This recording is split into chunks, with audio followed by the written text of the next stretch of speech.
नमस्कार दोस्तों, स्वागत है सभी का आपके अपने यूट्यूब चैनल एसबी मेडिसिन में।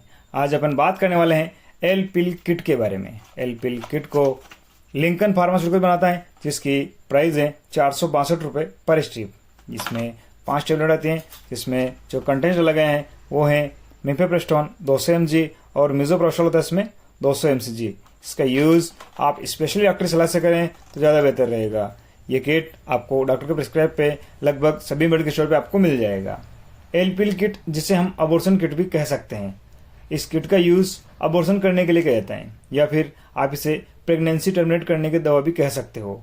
अगर प्रोडक्शन यूज़ ना करने या फिर किसी भी अदर कंडीशंस की वजह से आप प्रेग्नेंट हो गए हैं और आप इस प्रेगनेंसी के लिए अभी तैयार नहीं हो और आप इस प्रेगनेंसी को टर्मिनेट यानी मेडिकल अबॉर्शन कराना चाहते हैं, तो ऐसे में डॉक्टर्स आपको फर्स्ट में इस किट का यूज़ करने की एडवाइस देते हैं।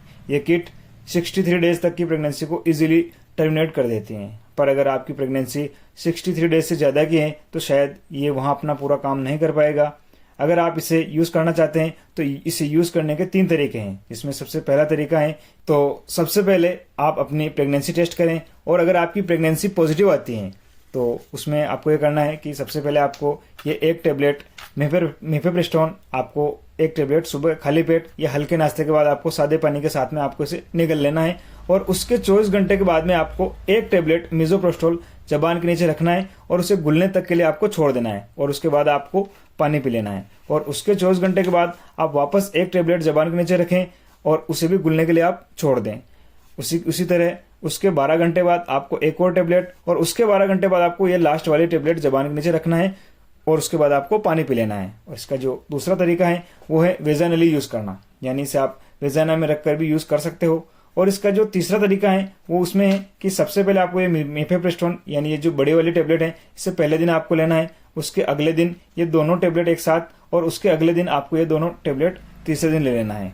यानी कि 1 टेबलेट इसके 24 घंटे बाद में ये दोनों टेबलेट एक साथ और इसके 24 घंटे के बाद में आपको ये दोनों टेबलेट एक साथ ले लेना है, या फिर जैसे भी आपके डॉक्टर ने आपको बताएं वैसे आप इसका यूज़ कर सकते हो।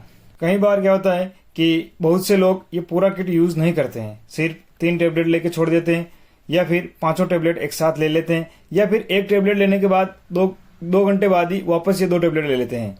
तो आपको ऐसी गलतियां नहीं करना है, क्योंकि इनसे आपको काफ़ी ज़्यादा नुकसान हो सकता है। अबॉर्शन 2 तरह से होता है, मेडिकल अबॉर्शन और दूसरा है सर्जिकल अबॉर्शन।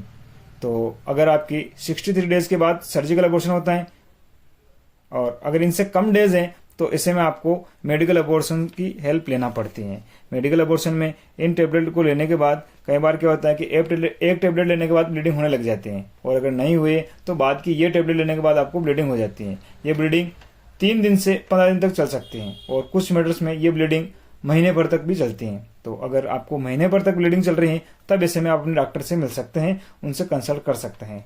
इस टाइम आपको पेट दर्द हो सकता है, तब ऐसे में आप नॉर्मल जो पेन किलर होती है आइबुप्रोफेन या कोई दूसरी भी जो एसिक्लोफेनेक वगैरह, तो वो आप इसका यूज़ कर सकते हो, जिससे कि आपको पेन में फ़ायदा मिले। एक चीज़ जरूर ध्यान रखें कि इस तरह की टेबलेट ज़्यादा बार लेने से आपको मतलब फ्यूचर में प्रेगनेंसी कंसीव करने में प्रॉब्लम्स हो सकती हैं। तो जहाँ तक हो सके वहाँ तक ऐसी जो टेबलेट होते हैं उनका यूज़ कम ही करें, या फिर इमरजेंसी है बहुत ज़्यादा तब ऐसे में इसका यूज़ करें। ये kit natural female hormone progesterone को मतलब रिलीज होने से ब्लॉक कर देती हैं, क्योंकि इसी हार्मोन्स की वजह से आपकी जो प्रेगनेंसी है वो बनी रहती हैं और इस हार्मोन्स के बिना गर्भाशय की जो लाइनिंग होती है वो टूट जाती है और आपके गर्भ का जो विकास है वो रुक जाता है और इस वजह से आपका अबॉर्शन हो जाता है। अगर बात करें इसके सावधानी की, तो अगर आपको पहले कभी भी एक्टोपिक प्रेगनेंसी रही हो, आप अगर ब्रेस्ट फीडिंग मदर हैं या आपको कोई भी मतलब आप कोई भी गर्भ निरोधक प्रोडक्ट यूज़ कर रहे हो, तो ऐसे में इसका यूज़ नहीं करना है या फिर डॉक्टर्स की एडवाइस से इसका यूज़ करना है। उनको अपनी जो भी कंडीशंस हैं उसको बता के आपको इसको यूज़ करना है।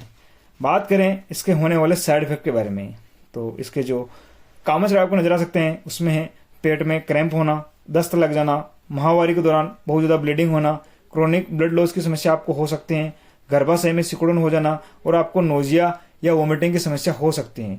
ये साइड इफेक्ट कुछ टाइम के लिए होते हैं, कुछ टाइम बाद अपने आप ठीक हो जाते हैं। हाँ, अगर आपको इनके अलावा कोई भी अदर कंडीशन क्रिएट बनती है मतलब होती है या फिर यही साइड इफेक्ट लंबे तक बने हैं, तब ऐसे में आप इसका यूज़ बंद करके तुरंत अपने डॉक्टर से कंसल्ट कर सकते हैं। तो फ्रेंड्स, उम्मीद है आपको वीडियो जरूर पसंद आएगा। अगर वीडियो अच्छा लगा है तो लाइक करें, कमेंट करें, शेयर करें और चैनल को सब्सक्राइब करना ना भूलें। Thank you.